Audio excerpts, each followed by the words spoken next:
옆에 사람들 보고 인사합시다. 잘 오셨습니다. 사랑합니다. 보고 싶었습니다. 감사합니다. 오늘 말씀을 잘 들읍시다. 시작. 오늘 말씀의 제목은 베드로의 두 번째 당부입니다. 베드로가 지금 로마에 있습니다. 베드로가 마지막 지도 올려주세요. 베드로가 마지막 그 인생의 마지막 10년은 로마에서 복음 전하는 것으로 인생을 마무리하게 됩니다. 그리고 순교를 당하게 되죠. 로마에 있으면서 이 베드로는 이제 편지하게 됩니다. 여기 보십시오. 이 로마에서 이렇게 인편으로 이쪽에 그리스를, 지금 현재 그리스를 이렇게 지나서 유럽으로 해서 그리스 지나서 이렇게 옵니다.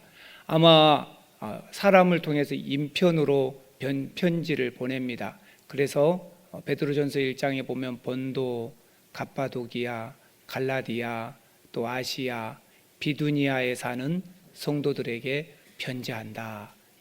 그러니까 저 터키의 위에 북쪽에 해당하는 지역이죠. 터키의 남쪽에 해당하는 거, 에베소, 서머나, 버가모 이런 데에는 사도 바울의 편지가 또 이렇게 전달이 되어지고 읽고 골로새서 같은 편지들이 있잖아요. 자, 그러면 저 북쪽에 있는 교회들에게 보내는 사도 바울의 편지, 그 첫 번째 편지는 베드로 전서 이렇게 하고요. 그러면 베드로가 보내는 두 번째 편지는 뭐라고 이름 붙일까요? 베드로 후서. 오늘이 베드로 후서입니다. 3장이죠. 그래서 이 베드로 후서는, 베드로 전서는 앞으로 어마어마한 박해가 이 교회에 시작되니까 외부인들이 교회를 핍박하고 박해한다고 해도, 또 유대인들이 박해한다고 해도 너희는 그 외부적으로 교회를 박해하고 있는 그 어려움을 믿음으로 견디어내라. 이게 베드로 전서의 내용이에요.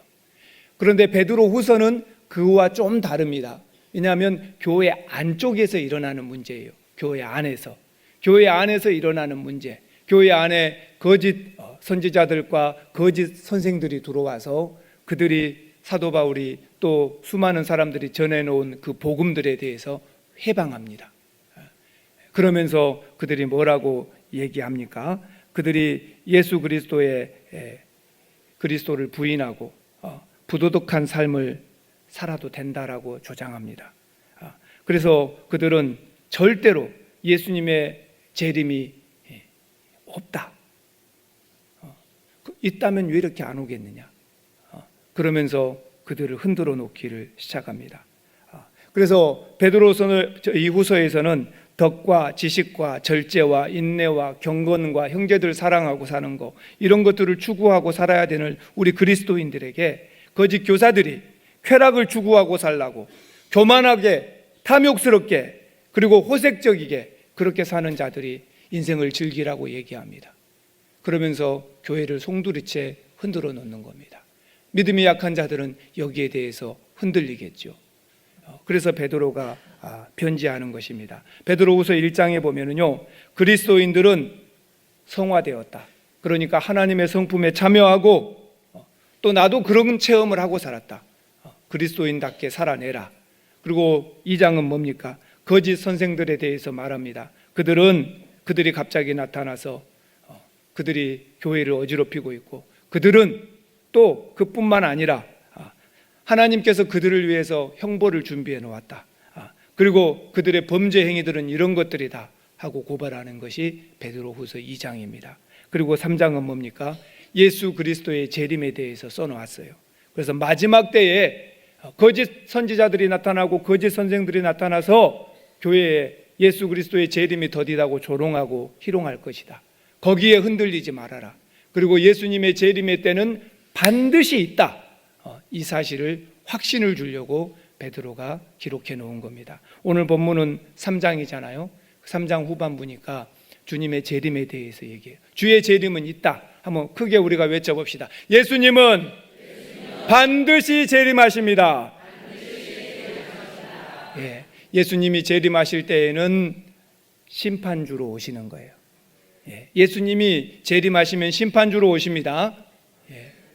예수님이 재림하셔가지고 예수 믿으세요 하고 있는 거 있어요, 없어요? 없습니다. 예수님의 재림은 심판하러 오시는 거예요.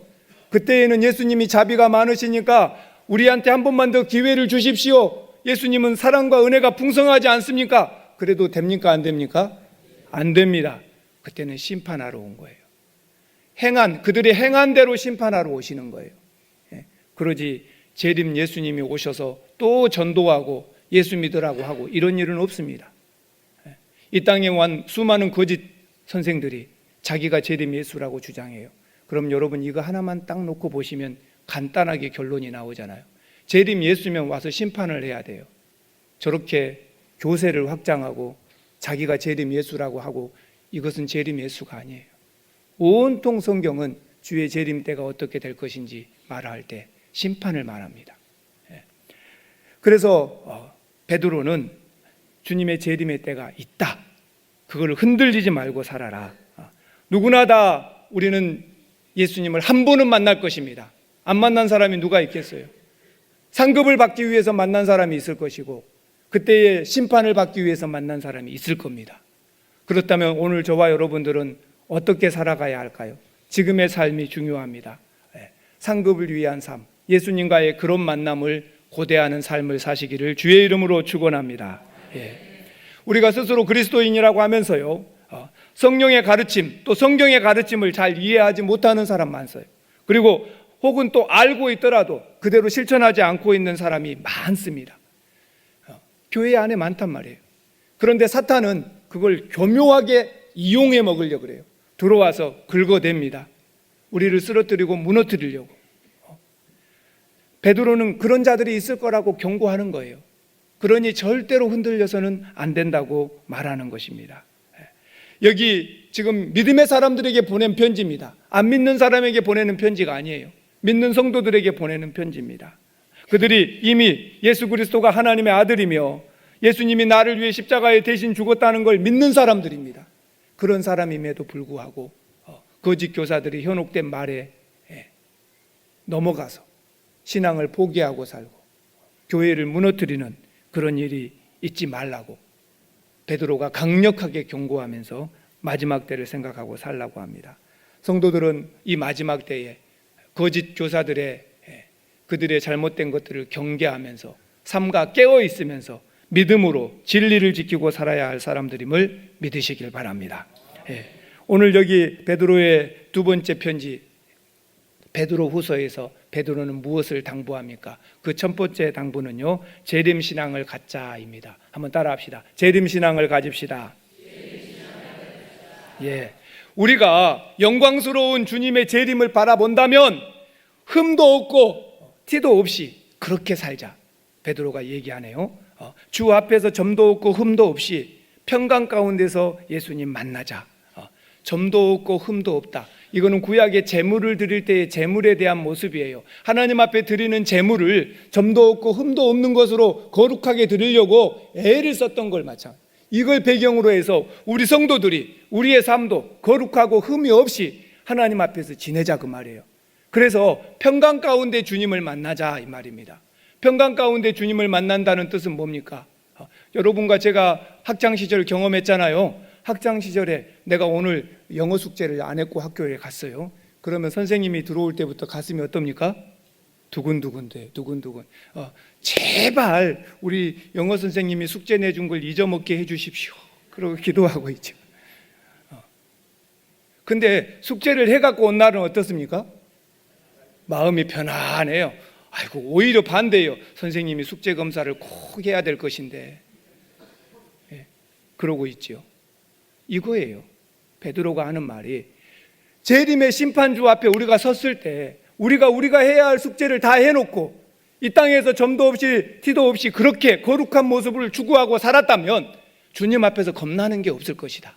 두려운 것이 없을 것이다. 마음이 평안할 것이다.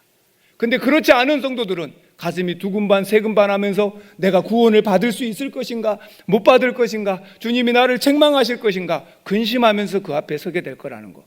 베드로가 우리는 그런 일이 없도록 하자 지금 얘기하는 거예요. 옆 사람한테 얘기합시다. 우리는 그런 일 없도록 합시다. 할렐루야. 예. 점도 없이 티도 없이 이렇게 산다는 게 불가능한 일처럼 보이잖아요. 어떻게 그런 사람이 그럴 수 있답니까? 불가능한 일이잖아요. 이렇게 얘기하면서 아예 그러니 불가능한 일이니까 나는 애시당초 안 할랍니다. 그래서 내 하고 싶은 대로 하고 살랍니다. 어떻게 점도 없이 흠도 없이 산답니까? 이건 인간은 못 해내는 일입니다. 나는 차라리 편하게 내 하고 싶은 대로 살랍니다. 그러면 그리스도인이 아닙니다. 그러면 그리스도인이 아니에요. 우리가 물론 점도 없이 흠도 없이 살 수는 없어요. 그러나 이 인간의 육체의 한계를 갖고 있어요. 시간도 한계가 있고요, 내가 갖고 있는 에너지도 한계가 있고요, 내가 갖고 있는 이 몸도 하나라 쪼갤 수도 없고요, 내가 갖고 있는 경제적인 능력이나 어떤 능력들도 한계가 있어요. 그러니까 자꾸 한계에 부딪히죠. 그러니 이쪽을 메꾸려 보면 저쪽이 빵꾸나고, 저쪽을 메꾸려다 보면 이쪽이 빵꾸나고, 이쪽 저쪽을 다 메꾸려다 보면 제3자가 튀어나와서 나를 욕해 됩니다. 우리가 사회생활하고 이 땅에 살면서 우리가 갖고 있는 이 연약한 몸에 한계가 있죠. 그러니 어떻게 점도 없이 흠도 없이 살겠어요? 그러나 그렇다고 해서 그리스도인이 아예 포기하고 염세주의자처럼 살아버리면 안 된다는 거예요. 그리스도인들은 뭡니까?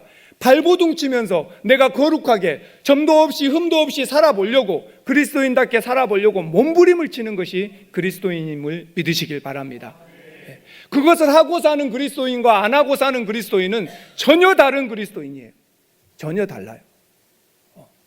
나는 거룩하게 살아보려고 애를 쓰는 거예요. 몸부림을 치는 거예요. 오늘 못했어도 내일 또 몸부림을 치는 거예요. 그래서 성경은 우리가 어떻게 하라고 합니까? 피 흘리기까지 싸우라 그럽니다. 그렇게 철저하게 거룩하게 살아보려고 몸부림을 치는 거예요.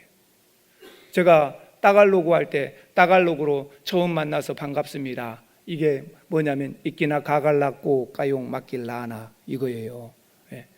근데 여러분 한번 됩니까? 안 되잖아요. 저는 왜 이렇게 잘할까요? 나는 진짜로 300번 했어요. 300번. 300번 했어요. 300번 하니까 되대요. 우리가 거룩하게 살아보려고 몸부림을 쳐요. 안 되죠. 근데 그렇게 그걸 살아보려고 계속 해야 돼요. 될 때까지. 그것이 그리스도인이에요. 그래서 나중에 주님 앞에 섰을 때 주님도 알아요. 내가 부족한 인간의 한계를 갖고 있다는 거. 그런데도 그것 넘어서서 거룩하게 살려고 몸부림을 쳤다는 걸 누가 제일 먼저 아실까요? 하나님이 아시죠. 그래서 그 삶을 살아내라는 거죠. 사랑하는 성도 여러분, 우리는 그렇게 살아야 합니다. 그렇게 살려면은 재림에 대한 확실한 자세가 있어요. 반드시 주님의 재림이 있다. 이걸 믿고 사시기를 바랍니다. 그래야 우리가 재림 신앙이 있어야 유혹을 견디고 살아요. 목회자들은요, 반드시 성도들에게 재림 신앙을 심어줘야 돼요. 주님의 재림이 있다. 그리고 그날에 하나님 앞에 설 것이다. 이걸 반드시 말해줘야 돼요. 반드시. 여러분, 좋은 엄마가 있습니다. 사람들은 다 착하고 좋아. 밤에도 좋은 사람들을 너가 만날 수 있을 거야. 골목에도 가봐. 좋은 사람들이 있어. 그렇게 가르치는 엄마가 있어요? 11시에 골목에 가봐. 힘들고 어려운 사람이 있을 거야. 그 사람한테 네가 먹을 것도 갖다 주고, 딸들한테 그렇게 시키는 엄마가 있어요? 아니죠. 경계하고 살아야 할 것을 분명히 가르치죠. 이것은 위험한 일이다. 이것은 해서는 안 되는 행위이다. 가르치잖아요. 목회자는 여러분에게 재림신앙을 반드시 가르쳐야 돼요. 재림신앙. 예수님 반드시 옵니다. 그리고 그 앞에 나는 반드시 설 겁니다. 여러분 어떤 모습으로 서시렵니까? 이 그리스도인으로 어떻게 살아야 할지 경각심을 갖게 하는 거예요. 세상에 유혹이 끊임없이 있습니다. 어떤 사람이 사막을 횡단합니다. 낙타를 끌고 횡단하는데 밤에 추워지니까 텐트를 쳤어요. 그리고 안에 자고 있는데 낙타가 코만 딱 텐트 안으로 집어넣고 너무 추우니까 사정합니다. 주인님, 얼굴만 좀 넣고 있게 해주세요. 그러니까 주인이 그래라 했어요. 조금 있으니까 또 낙타가 입을 벌려서 말합니다. 요 앞 가슴까지만 좀 넣게 해주십시오. 앞다리하고. 그래라 쑥 들어왔어요. 좀 있다가 엉덩이가 너무 추우니까 엉덩이까지만 넣게 해주세요. 그래라 또 들어왔어요. 마지막 뭐만 남았어요? 뒷다리만 남았어요. 뒷다리도 좀 넣게 해주세요. 그래라. 그러니까 낙타가 탁 들어와서요. 이제 주인한테 하는 말이 감사합니다가 아니라 텐트가 너무 좁네요. 주인님이 좀 나가주시면 안 될까요? 누가 이제 주인이 되어버렸어요? 낙타가 주인이 돼요. 우리 인생 가운데에서 우리가 거룩하게 살아가려고 하는데 작은 유혹이 우리한테로 들어온단 말이에요. 그 작은 유혹이 들어올 때 그게 돈일 수도 있어요. 그게 명예일 수도 있어요. 그게 세상의 뭐 권세일 수도 있어요. 그게 어떤 것일 수도 있어요. 그것이 처음에는 코만 밀고 들어온단 말이에요. 작은 모습으로. 그럴 때 여러분은 거룩하게 살려면 여기서 안 돼 하고 해줘야 돼요. 여러분 집에서 동물들을 기르시는 분들은 아실 거예요. 쓰다듬으면서 애야 그것은 안 되는 일이야 이렇게 해주면은 고양이나 개들이나 훈련시킬 수 있어요 없어요? 절대 안 돼요. 딱 일어서서 손가락 하나를 딱 펴고 정확하게 딱 지시하시면서 안 돼! 해야 돼요. 그래야 개들이 이건 안 되는 일이구나 알아먹는 거죠. 쓰다듬어 주면서 안 된다고 하는 게 어디 있어요? 오늘 여러분 세상에 우리가 유혹을 받을 때에는요 아무도 없는 곳에서 우리가 유혹받잖아요. 아무도 없는 곳에서. 그러니까 주변에서 누가 나한테 안 되라고 해줄 수 있는 사람이 없단 말이에요. 그 순간은 나밖에 없어. 그러면 누가 이걸 안 된다고 해줘야 될까요? 내가 해야 돼요. 믿음의 사람인 우리가. 그 작은 유혹을 물리칠 수 있는 힘을 그리스도인들이 길러야 돼요. 한번 따라 합시다. 두드리면서 하세요. 배에 힘을 주고 목을 열어서 큰 소리로 안 돼! 네, 할렐루야. 여러분 스스로가 이것을 해내시길 바랍니다. 그래야 우리가 거룩하게 그리스도인으로 살아가는데 들어오는 유혹을 잘라낼 수가 있어요. 이 비밀스럽고 은밀한 건 나만 아니까 아무도 이거를 말 안 한단 말이에요. 그러니 누가 해야 돼요? 내가 해야 되는 거예요. 네, 한 번만 더 한번 해봅시다. 시작. 안 돼 하세요. 시작. 안 돼. 네, 성가대는 성공하시게끔요. 크게 하셔야 돼요. 크게. 네. 나한테 스스로 나한테 이런 은밀한 유혹들이 계속 온다니까요. 그 여러분 스스로 잘라내시라고 이제부터. 배에다 힘을 줘요. 목을 열어요. 그리고 크게 할 거예요. 하나 둘 셋 한번 해봅시다. 시작. 예, 그렇게 하시면 돼요. 예. 이 유혹이 이제 오면 여러분 이렇게 잘라내십시오. 예. 죄의 유혹은 끊임없이 올 겁니다. 그때부터 우리는 재림신앙, 주님이 반드시 오신다는 거. 에밀 브루너는 그렇게 얘기했어요.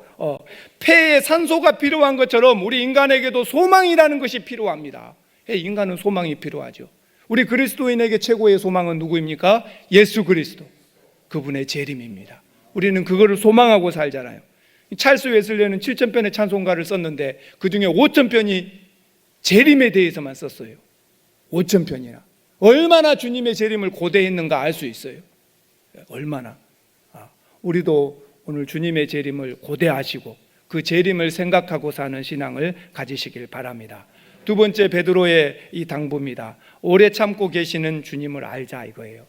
베드로가 이 터키에 있는 교회에 성도들에게 편지하는 거예요. 소아시아 교회에 편지하는 거예요. 우리 오래 참고 사는 거, 오래 참고 오는 거, 주님이 우리를 위해서 오래 참고 있다는 거 알고 있자. 15절에 보니까 베드로는 우리의 구원이 우리 주 예수 그리스도의 오래 참음 때문에 된 것인 줄 좀 알자 이렇게 얘기합니다. 주변에서 거짓 선생들이 너희들한테 외칠 것이다. 누구 예수님의 재림이 있다고 하는데 그 예수님 왜 안 오냐? 이 예수님 재림 예수가 왜 안 오냐? 왜 이렇게 더디 오냐? 너희의 신은 어디 갔냐? 그러면서 우리한테 조롱한단 말이에요. 그 조롱을 받으면서 살아갈 때 우리가 할 말이 없어. 예수님이 와야 되는데 안 오시니까.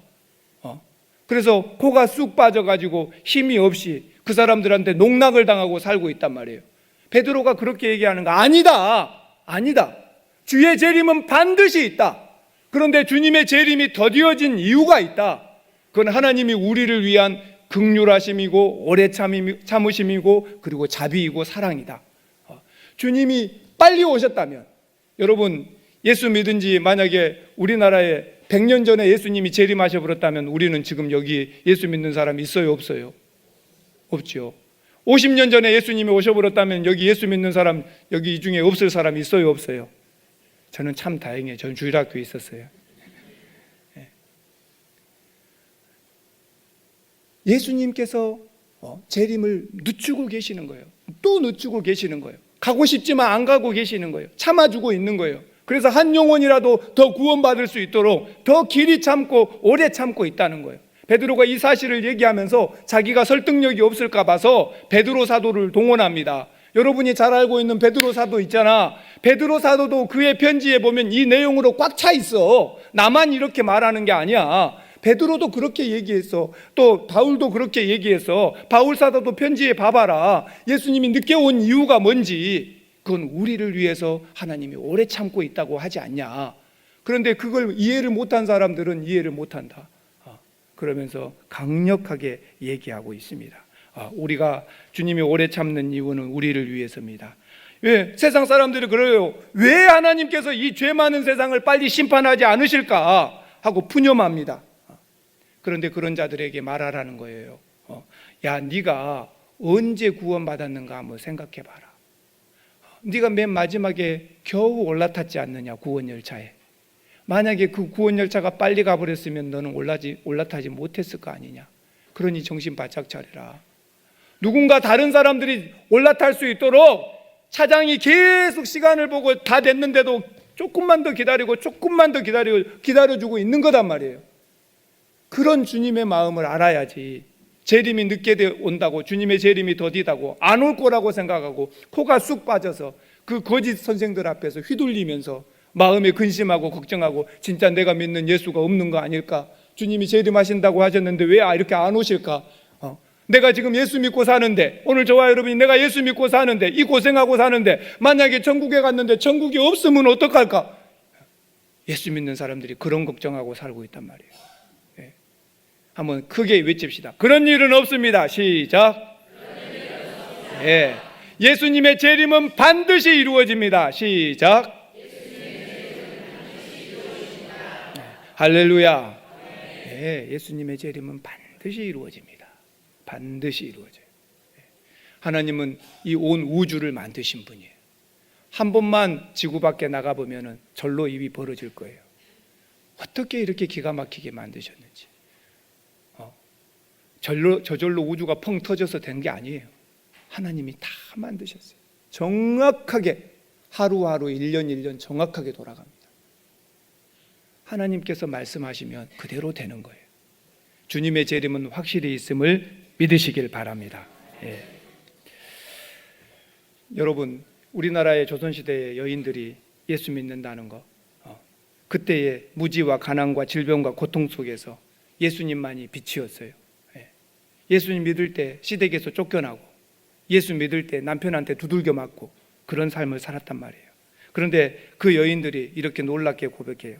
나는 죄인이 아니라고 생각했습니다. 나는 도둑질한 적도 없고 강도나 나쁜 일 한 적이 없었습니다.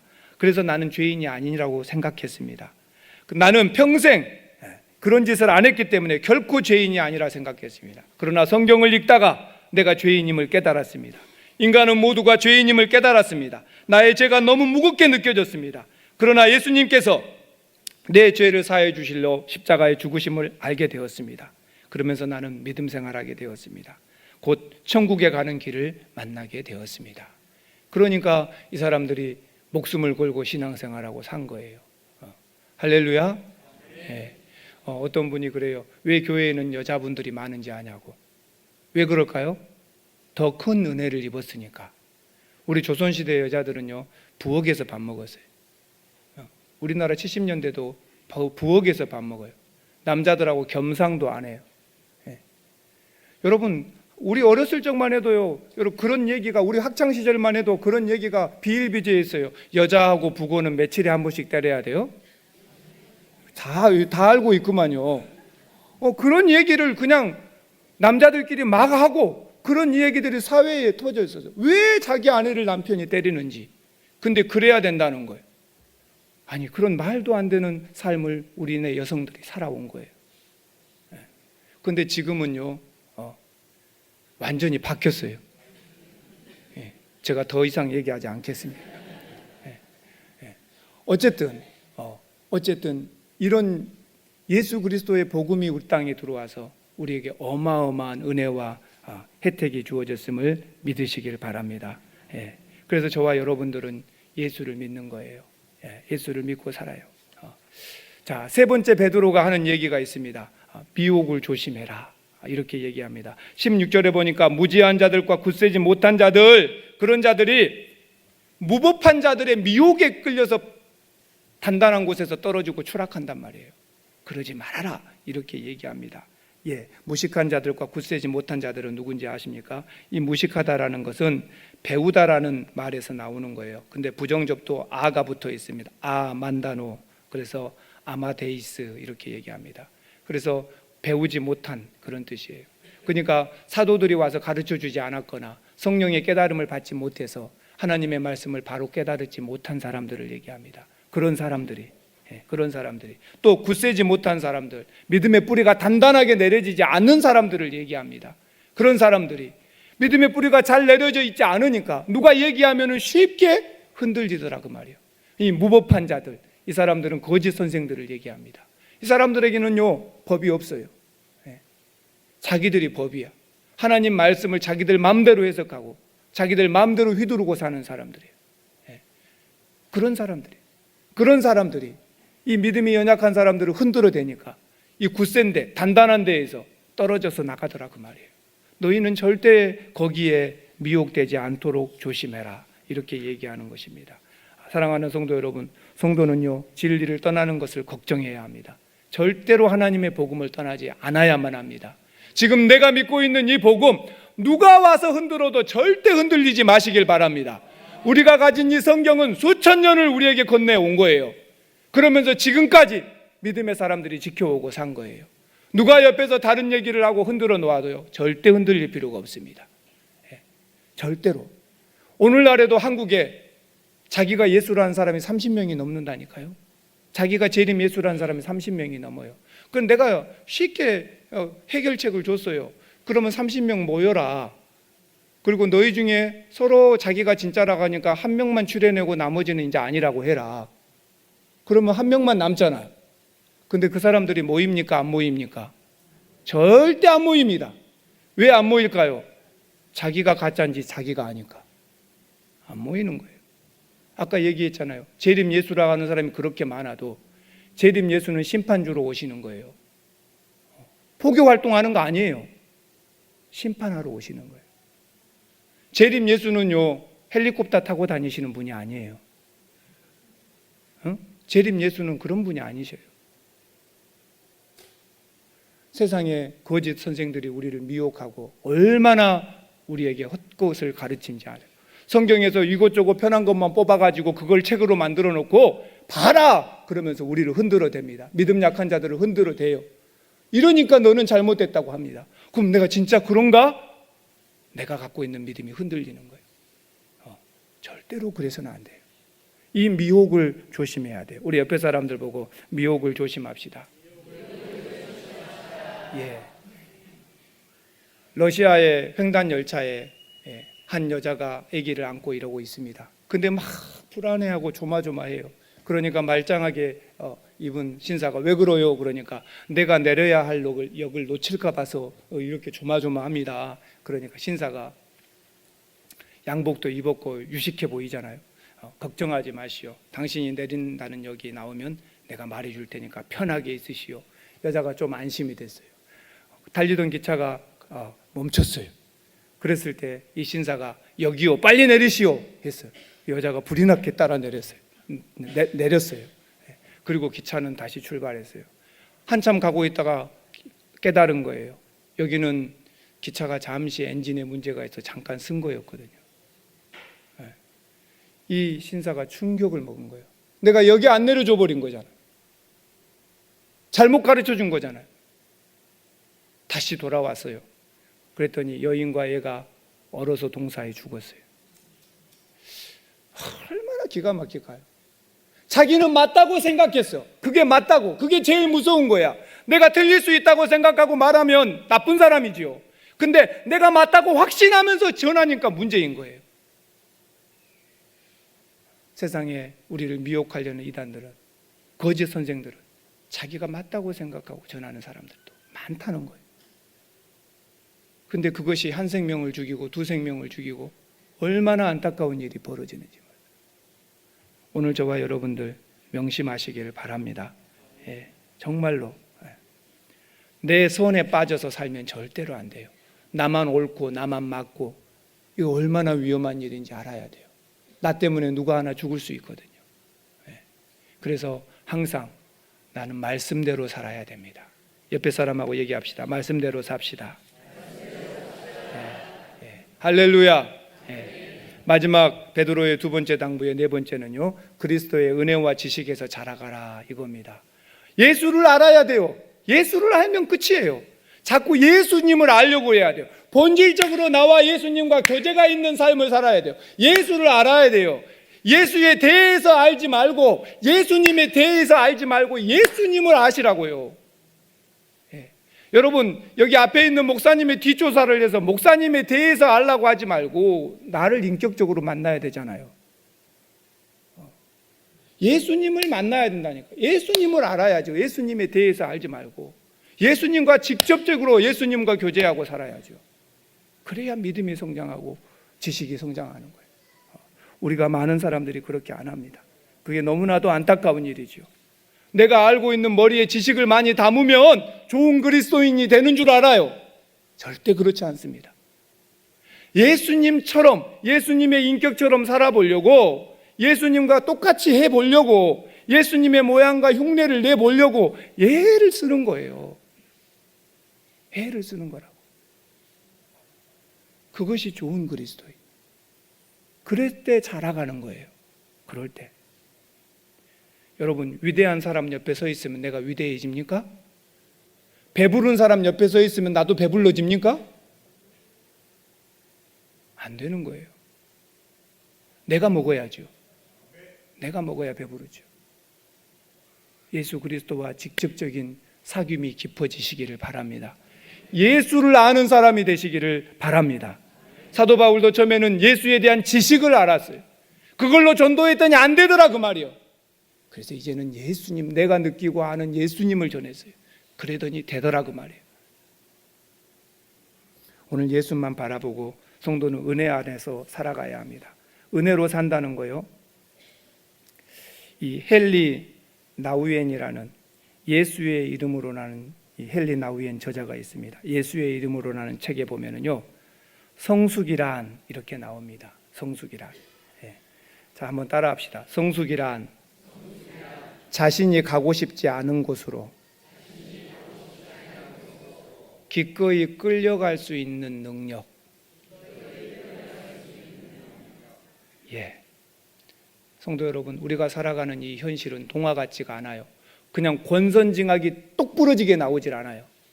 이랬으면 탁 잘라서 이렇게 할 수가 없어요. 애매모호합니다. 우리가 살아가는 환경이.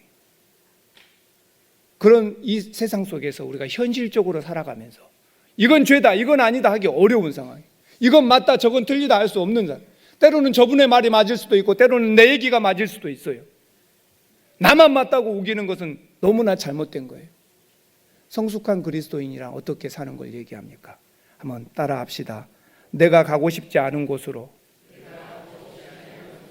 기꺼이 끌려갈 수 있는 능력. 예, 이게 성숙된 그리스도인이에요. 오늘 저와 여러분, 때로는요, 내가 원하는 곳, 나는 이것이 맞다고 하는 곳, 이렇게만 가야고 한다고 생각하는 게 얼마나 잘못된 일인지 몰라요. 성숙된 그리스도인, 자라난 그리스도인들은요, 때로는 저 사람에게 끌려갈 줄 아는 능력을 갖는 거예요. 그게 성숙이에요. 때로는 저 사람에게 맞춰주는 거예요.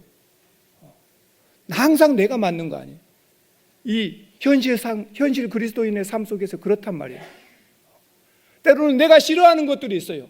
어떤 사람이 베이킹소다 먹으라고 그러고 한 숟가락 떠주면 먹습니까? 안 먹어요. 자, 입 벌려. 그리고 설탕 또 소금 한 숟갈 주면 먹습니까? 안 먹어요. 자, 밀가루 이제 한 숟갈 주면 먹습니까? 안 먹어요. 그건 다 내가 먹기 싫은 것 세 가지를 섞어 놓으면 맛있는 쿠키가 됩니다. 맛있는 쿠키가 돼요. 때로는 나는 이것만 맞다고 생각하고 난 또 이것만 싫어할 수도 있어요. 그러나 내 삶 속에서 성숙된 그리스도인으로 따라다니고 함께 하다 보면 하나님께서 협력하여서 선을 이루십니다. 여러분 삶 속에 때로는 하나님 왜 나한테 이거 먹으라고 하십니까? 하나님 왜 내가 싫어하는 이 소금을 주십니까? 왜 저러십니까? 해될지 몰라요.